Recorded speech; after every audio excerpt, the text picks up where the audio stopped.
Beautiful. This is your favorite radio host, Corine Lafont, talking to you from Trinidad and Tobago. And I have the lovely Judi Schindler here with me.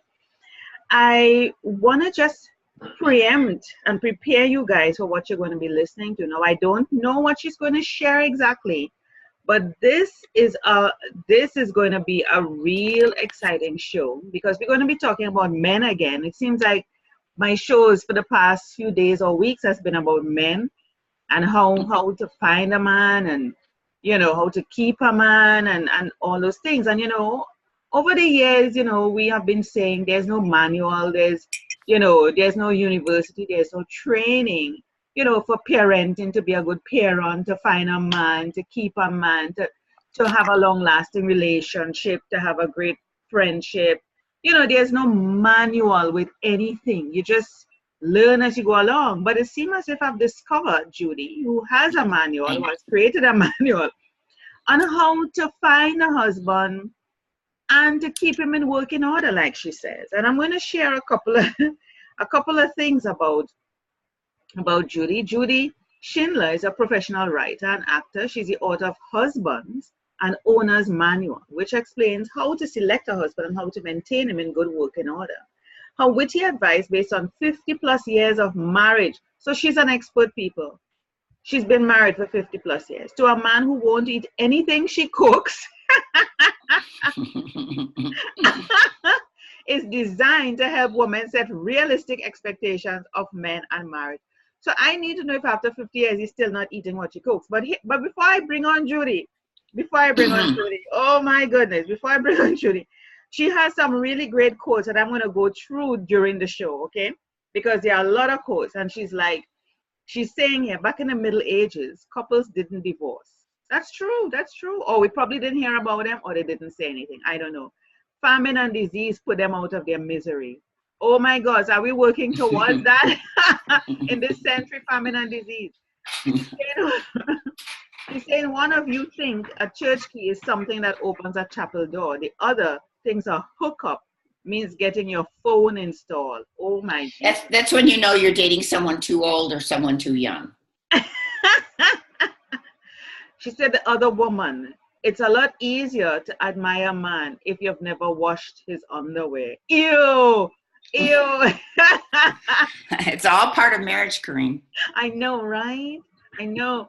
But they don't want to do the reverse now, Judi. They don't want to wash ours, but we must wash theirs. We're going to talk about that. So we're gonna bring on Judi here. Judi, hey, yes. Welcome to Between the Lines with your favorite radio host, me, Corine Lafont. What is going on with you and husbands and 50 plus years of marriage? The first question somebody would want to ask is the typical question: what's the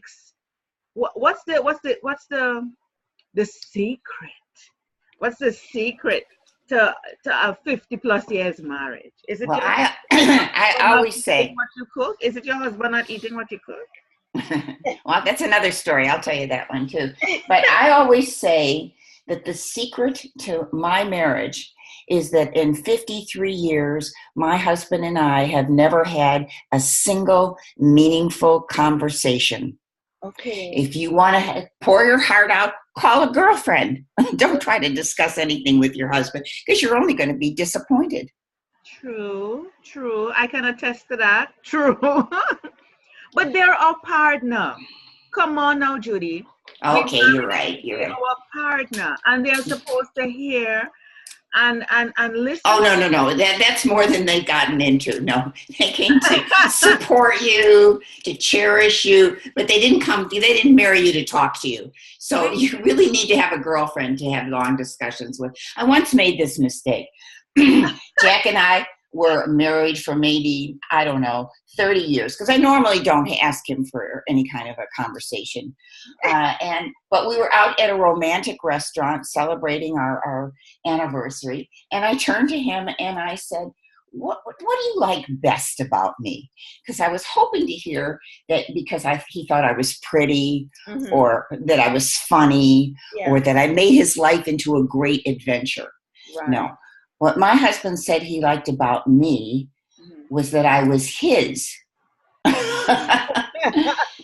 So, what he was actually telling me is that he really didn't have a clue. Yeah. All he knew is I'm the one he wakes up with in the morning. And so, of course, I was very disappointed and I broke into tears. So I really think it is the best idea not to ask any essay questions of your husband, because you're not going to get the answers. You're not going to get the answers you want. Yes, no, you take out the garbage, turn out the light, I have a rash on my elbow. Those are the kinds of things you discuss with your husband. I'm so disappointed. Are you married, Corine? No, thankfully not. No. Well, that has its advantages. But I'm thinking about it. But I've been in a relationship for 27 years. I'm separated now, but not married. Thank God. Did you actually live together? Yes. Yeah, that's all the disadvantages of a marriage with none of the financial security. But okay, Corine. I'm not here to judge. I'm not judgy. No. And I've learned my lesson. But I'm thinking about marriage and all that, and that's why I have you on the show, Judi. Okay. On the show, so I know what to look for, what to say, what to do, what not to do, what not to expect, most of all. And you're trying to, have a good girlfriend. Don't expect that. I've learned that. And what you're saying is true. We expect to ask them, as you say, essay questions or get essay answers, because we are the type that, we think out of the box, we think in the box, we look at all different angles. We're in touch with our emotions. We look at all the possibilities. And they're like, what? No, if you want all that, as I say, I highly recommend same-sex marriage, even for couples who aren't gay. Because then you can have those conversations. Okay then, Judi. Okay. So at what point did you realize in your 50-year marriage that wasn't the way to think? Because did you go into it initially like that? No. Well, sure. I was 22 years old when I got married, and it was 1964. I had all sorts of unrealistic expectations of marriage. So this really isn't in the book, but it was my aha moment. I was sitting there watching my husband watch television, and I was a little bored, and I was saying to myself, so is this how you're going to spend the rest of your life, watching him watch television? Mm-hmm. And I said, wait a minute. Mm-hmm. I put the skids on that. Mm-hmm. Nobody said I had to sit here. Right. Nobody told me I couldn't go take an art class, go to a movie with a girlfriend, get into pottery, take up a hobby. Yeah. It was not up to him to entertain me every night. That was up to me. Yeah. And that was a huge change for me in my marriage. But Judi, a lot of wives, and I hate to hear them say, I need to talk to my husband. I'm like, what? About what? I'm like, what? And when they say they need to talk to their husband, I see like how you said you looked at him and you're like, is this how you're going to spend the rest of your life? And you took it upon yourself, took the initiative, and realized your life is in your hands. You're not right. He wasn't stopping me from doing anything. Exactly. And a lot of women. It was in my head that we had to do things together. Yeah. And a lot of women think they have to do everything with their husbands, or they need their permission to do something, or they need to get their approval to do something. And I'm like, what? Probably I should. This is why I haven't been thinking about a marriage thing, because if that's what it is, then I don't want any part of it. Well, I agree with you. I wouldn't want any part of that kind of marriage either. No. And I'm 76 years old, and as I said, I got married in a very different era. Yeah. Wow. But you have grown through different changes. So you came in the 20s, you're looking at change in the 30s, 40s, 50s, and you're in your 70s now. So you have gone through a journey, change in time, change in thinking, plus of course you are changing and your husband is changing, you're getting older, your children, I'm sure you have children, your children have we have one son, but he has six children. So there you go. Right. And I see you said that's a great return on investment. So exactly. Right. One produced six. Very good. So I'm thinking to myself, you're learning this and you have realized that you needed to come out with and books such as yours, Husbands and Owners Manual, to be able to let women know, please don't fool yourselves. If you really want to have a long lasting marriage, relationship, partner in life, get out of this sort of box thinking that this is the way it's supposed to go when really this is how it is. And I do think, Judi, that we think the way you're thinking now after learning, but somehow society and our parents and influencers make us think we are wrong to think in that liberalistic way.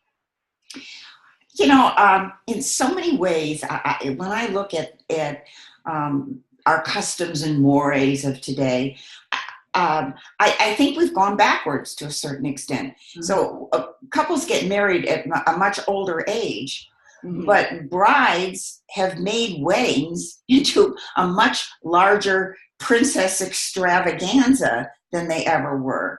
Mm-hmm. I'm sometimes amazed at the elaborateness of weddings and the wedding planning, and everything is online and everything must be perfect. And,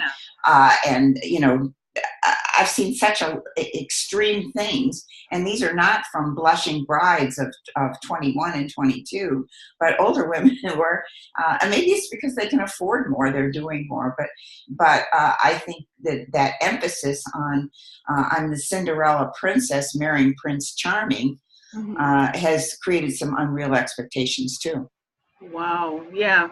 And the media has a lot to do with that too, the storybook type of thing. Yes. What as I said, what is put out there with society and our parents, and what their expectations are passed on to us. And so we feel we need to live up to their expectations or the expectations of the world, and not live our life in the true sense of how we want to live it. And if we divert from that, we are afraid of losing these friendships, of losing the love of family, because we want to do things differently. Yeah, or being termed deviant. Yeah. Well, I just think it's just an unreal set of expectations that marriage is going to fix everything. And if I were only married, I'd be happy, and I'm going to get married and live happily ever after. No, it's a lot of work. You talk to anybody who's been married for a long time, and they'll tell you, this is not easy. If it were easy, everybody could accomplish it to stay married forever. But it's not easy.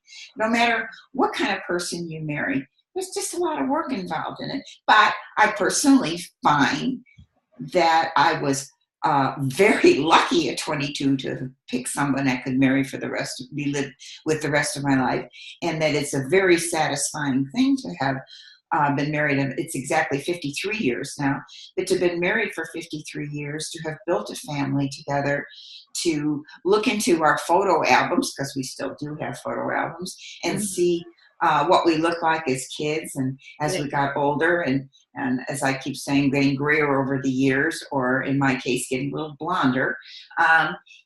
That's a very satisfying thing. But I realize that there are alternate lifestyles that can be just as satisfying for other people. Yeah.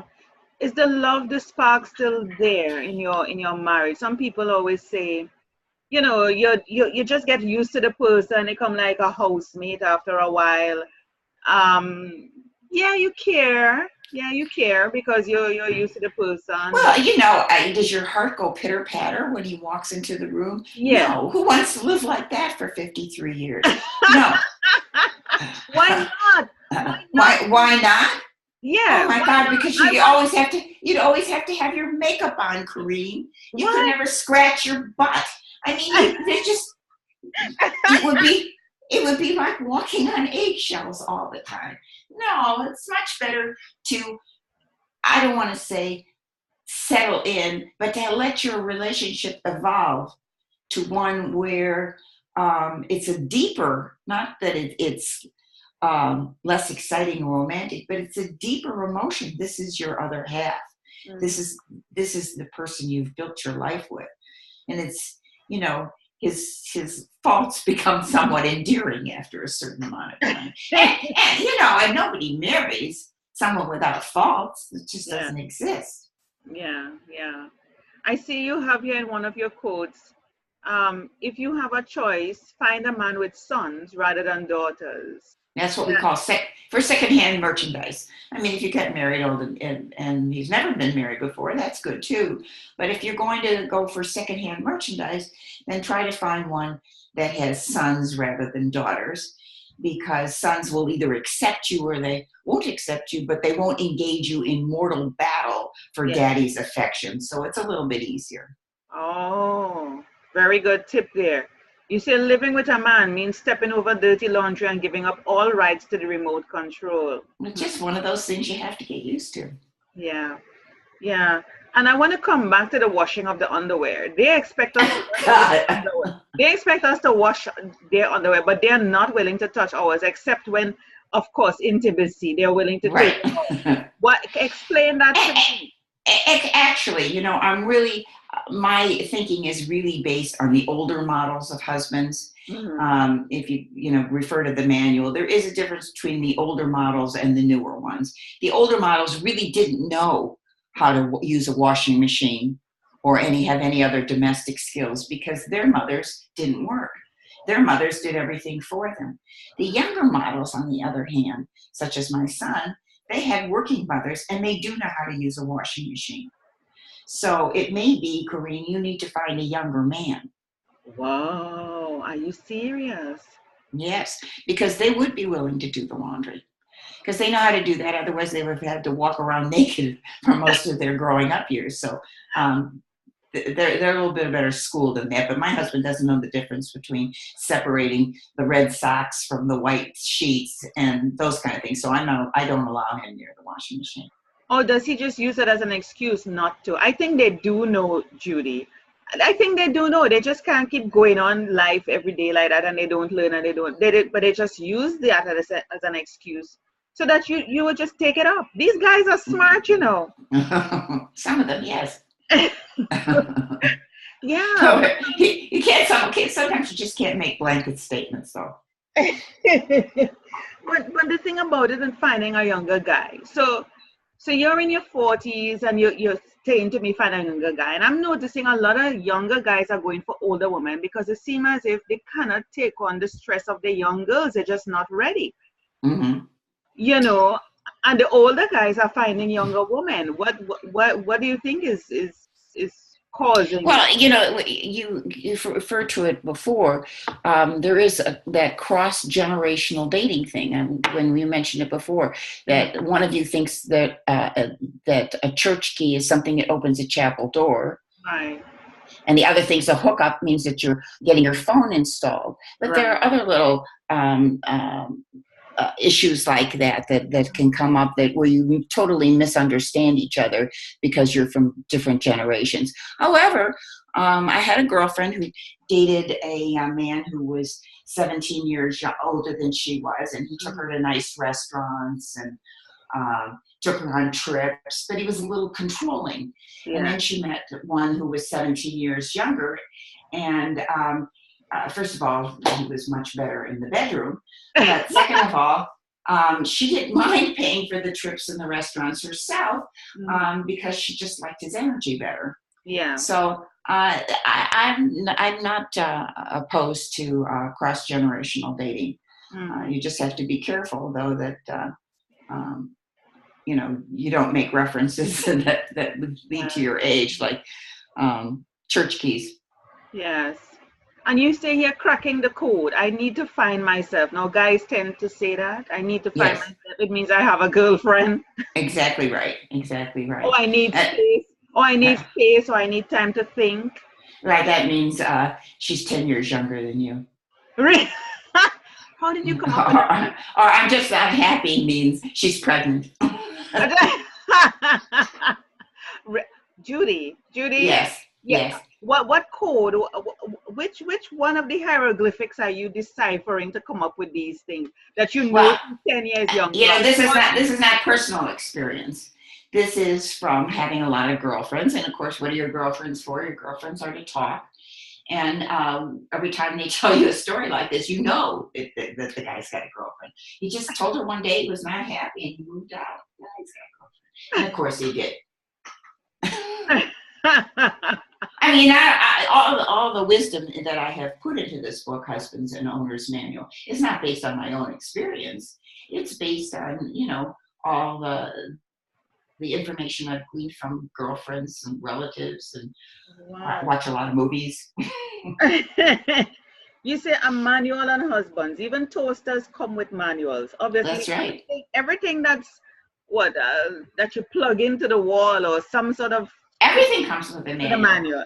And certainly men should come with a manual, shouldn't they? I mean, yeah. Because it's not easy. So when they're pushed out of the womb, there should be a manual coming out right with it. I absolutely think so. But they might be saying the same thing about us. Because it could be. But every time somebody asks me this, I say, well, let them write their own manual. I wrote this one. Oh my goodness. What does your husband think about this book? Do you know the truth is, Corine? He's never read the book. This started off as a show, as a presentation. I worked on it for almost a full year because as you mentioned, I am an actor, but I'm a late in life actor. I was a public relations and marketing consultant for most of my career. Mm-hmm. But in my 60s, I started taking acting classes, and having owned my own business for all those years, I discovered that acting can be a little uncomfortable for somebody with my personality, because I was now the low man on the totem pole, the very bottom actors. Everybody else comes before the actors, and I needed to have something I could control myself. So I thought, well, I'll write a show for myself that I can do for women's groups and associations and things like that. Mm-hmm. So I created a show, and it was multi-image.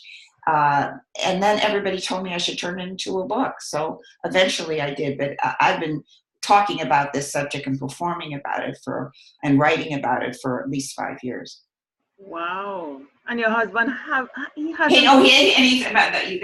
answer the question. And he's never seen the show. And everybody tells him it's an homage, but he doesn't like the idea that we're talking about him. So how do you manage that in the house? He's actually very supportive.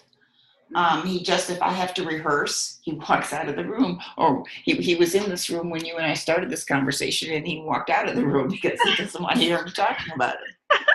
Does he go shopping with you? You know, we women like our husbands to go shopping with some of us, and some of us realize don't take the men. They're just so stressful. That's right. If they can't tell you whether your butt looks too big or not, and they can't, yeah. They have no idea. Yeah, they just don't give and they, unless they really like shopping. He actually likes grocery shopping, and I let him do all the grocery shopping.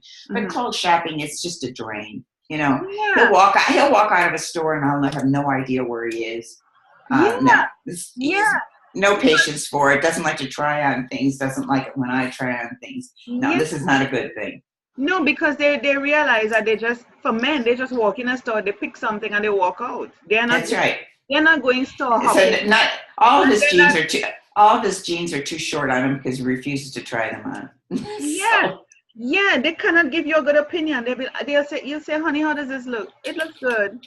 No, my husband always says, "What's wrong with that?" That's his answer. Yeah, I don't even know what that means. Right. What's wrong with that? Yeah, they don't look at it, analyze, and say, I don't think that color suits you. Like a woman would get. No. Or they don't ask you things like, well, "What shoes are you going to wear?" The only man who would ask you that. The only man who would ask you that is gay. So this goes back to my idea of same-sex marriage in the couples market. Because if you had someone in your house, you'd have a wardrobe consultant. They could go shopping with you. They could tell you what to buy.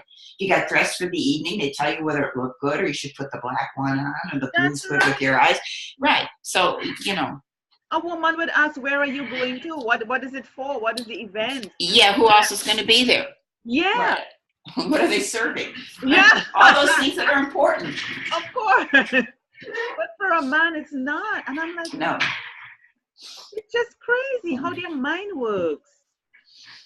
They're actually different, In working on the book, I did a little research, and their minds are very much wired differently than ours. Yes, where we can be thinking about a multitude of things at the same time. Of course. They can only concentrate on one thing at a time. They really can't. Isn't that Um, boring? How? And then they say that we are the weaker ones. We are incapable. well, physically, they are stronger than we are. Sometimes. Sometimes it's true. Sometimes. I want to share some fun facts about you, Judy. So, she became a skier at 50, a skier at 50, an actor at 54, and an author at 75. And of course, like we said earlier, she has one son, one child, a son, and he has produced 6 children, which she says is a pretty good return on investment. Her parents are both entrepreneurs, sold their businesses in the 60s, bought a VW camper, and went on the road with no destination in mind. I love your parents. That is the kind of life I love to live. She used to create hand-sewn quilts. This is Judy here now. Used to create hand-sewn quilts. Judy has majored in journalism because she wanted to be a police reporter like her 2 role models, Brenda Starr and Lois Lane. Yay! She can do a 2-minute plank. That's much more than I can do. Actually, I did 2 minutes and 45 seconds yesterday. I'm so proud of myself. I am so proud of you. You need to do a video and send me. Judy was in the same high school class as Anne Margaret. Anne Margaret who? And Margaret, the movie star. Oh, okay. She used to be Anne Margaret Olsen, but when she went to Hollywood, she dropped the Olsen. Okay. You never heard of Anne Margaret?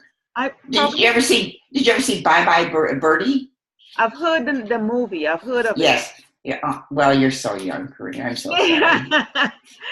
And Judy has been a member of Weight Watchers since 2001, and she still goes to weekly meetings. She collects bird houses. Isn't that cute? I love bird houses. Me too. She collects bird houses, and this one here is major. Judy has survived a heart attack at 39, breast cancer, bladder cancer, and 2 bouts of lung cancer. She says not fun, but worth noting. So a husband's manual, Judy. Oh my goodness. What give us a couple tips in there? I mean, we have shared a couple during, but give me like three tips that a woman should. It's meant for women, I would think. Yes, of course. It's meant for women. Why do you suggest that women should get this book? Give us 3 reasons why you think they should get it.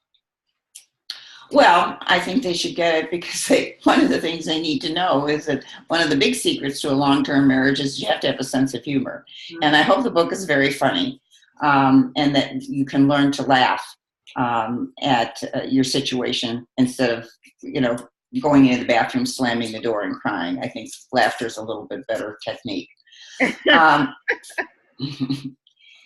But I have such valuable tips in the manual as to never get involved with a professional athlete. But you knew that, Corine. I'm sure you knew that. Mm-hmm. Yeah. Would you mind just explaining why, just for those who might be wondering?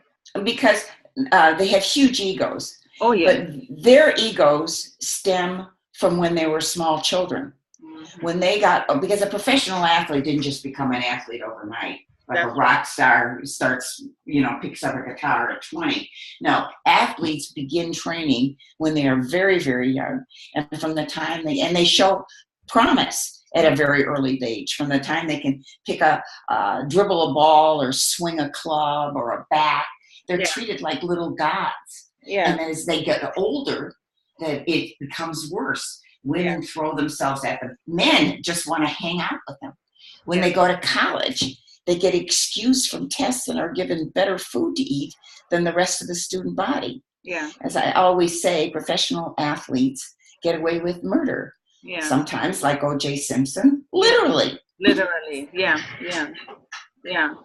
But we women are attracted to that type. We love the fame, the associating with, the big hunk of a guy. He's macho. Every woman wants him, and you feel so honored. Not a good track record. I'm telling you right here, Corine. Not a good track record. Yeah. Scratch that one off your list. Also, Justin Bieber, for the same reason. Too much adoration, too young. Too much. Yeah. Wow. So husbands and owners manual, how to survive, and that's a key word here, how to survive a 50-year marriage. So it's like survival of the fittest.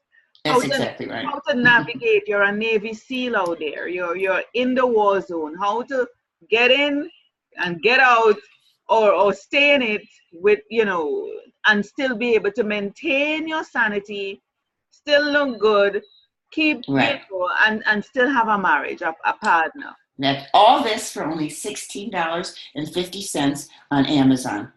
Yeah, and I have it here on your website, because I am on your website, like I mentioned earlier. Okay, so order the book is where it gives you the information. Oh, you can also buy it on my website too, Yeah, judischindler.com. that's right. I am on it, and I just went over to order books, the tab order books. So I was showing that when you were talking. Oh, okay. I wasn't looking. Sorry. Yeah, yeah, I know. And I see you have an actor's reel here, so I'm going to Mm-hmm. the website as we're coming to the end of the show. You have a little actor's reel here. Is that you? Right. That's me when I had straight hair. Yes. I'm going to play it. Can I have Okay, sure.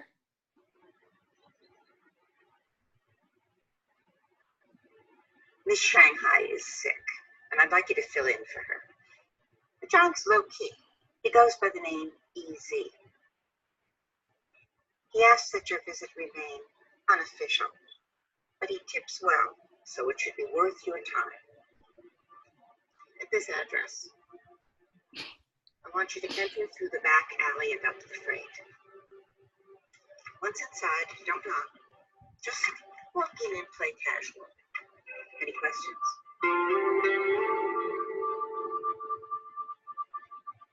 You leave in 1 hour. How's your outfit, Mrs. Withers? Oh, thank you. I gotta get that new boutique on Franklin. Oh, that's right next to our dog's therapist. No, I heard about poor Miss Pickles. Listen, Chase is back from the academy. This is a story about Bob and Judy. Oh, and Judy. Judy told Bob to listen to his doctor and have his knees replaced. She did. I wasn't sure. Stubborn. This is not about finger pointing or blaming. What I want to do is develop a strategy going forward so we don't wind up in that situation again. Goshen is the only cancer center where they all meet together and make the best plan to fight your cancer. That's true. When was the last time all your doctors met face to face? That's what I thought. Beautiful, beautiful. So that's your little actor's reel there. Yes. Mm-hmm. Needs a little updating. Probably should have some curly haired stuff in there too. And I see a preview here on husbands. I'm going to run that video as well. So, after 47 years, I think I know a thing or two about operating and maintaining a husband. And here it is. Husband, an owner-operator manual. Back in the dark ages, couples did divorce. They didn't have to. Famine and disease put them out of their misery. Marlo Thomas says that Bill Donahue is the best husband in the whole world, and he's not all that great. So, given that marriage is easy, I think they should come with manners. Judy presents it in such a way that is really believable, and it's funny, and it's real. I always say that the secret of my marriage is that in 47 years, my husband and I have never had a single meaningful conversation. It's true. A lot of this is repetitive. That's okay. Let's see what it says. Never get involved with a professional athlete. Yes. And you have that as a major honker there. Yes. Just think about it. You like the same movies, you'd read the same books, you could even talk about it. Plus, you'd have a built-in wardrobe consultant. And I laughed. I laughed the entire way through. I loved it. I think the best part about it for me was that some of the things that my daughter and I talk about all the time, it was mentioned, and I couldn't help but saying, I told you, it was just great. Mark's in bed. What I love about it, Judy, is that the reviews from the people who have been to your seminars, you know? I need time to find myself. Here we go. We're growing in different directions. James, I have a girlfriend who's 10 years younger than you. I'm just not happy. Means I have a girlfriend who's 10 years younger than you and pregnant. So you can see why he's not happy. I would like people to come away from it thinking that they found some truth. What do you think we could do together? Just come up with something that we could both enjoy.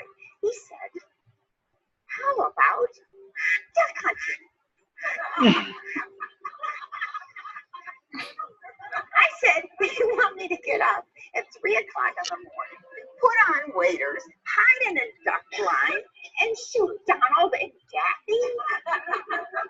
Or life can be like a great dessert. You could enjoy it by yourself. It's just a little more interesting if there's someone to share it with. Lovely, lovely. And this is such a great point to end it on, because we have the reviews, you have persons who are attending that and gave their feedback, even though it was a bit repetitive and some of the things that you shared before, but it was great to hear others who have been part of your workshops and seminars be able to talk about it. So I really appreciated that. So well, this was great fun, Corine. Yes, it's been fun. And I'm going back to your homepage, and I want to say to you, Judi, it's been a pleasure, having you on my show and sharing. And actually, what you have done is really confirm a lot of things, not only in my mind, but the persons that will be listening to this episode. It's not that they don't know, but they just don't carry it out for whatever reason. And hearing you in a 53-year marriage and still going, it's confirmation that we need. We keep seeing people celebrate. Yeah, we keep seeing people celebrating their golden anniversary, etc., silver, etc. And we keep asking the same question: what's the secret? And I'm glad you're very raw and open about it, which is what I like. You're not you're not holding anything back. You're not saying, well, you need to communicate, you need to give up, you need to sacrifice, you need to compromise, the typical things that people will say. You just get right down to it and just say, this is what it is. Stop having those false expectations. You're going to be sadly disappointed. Yeah? That's exactly right. So it's been a pleasure having you on my show. And well, thank you so much. It was fun for me. I enjoyed it. Yes, and please kiss that lovely husband of yours for me when he comes back in the room. I will. And maybe one day he may be willing to talk to me on my show. Well, I'll ask him. Yes. But he's a guy. He's not going to talk much. You're not going to get You might be surprised. He might talk to me. I don't know. We'll find out. We'll find out. Thank you so much, Judi. It's been a pleasure, and I look forward to hearing more about the work that you're going to be doing. Thank you. And maybe I may see you duck hunting or hear about you going duck hunting. I don't know. All right, my darling, you have a great day, and thanks again for being on my show. Thank you.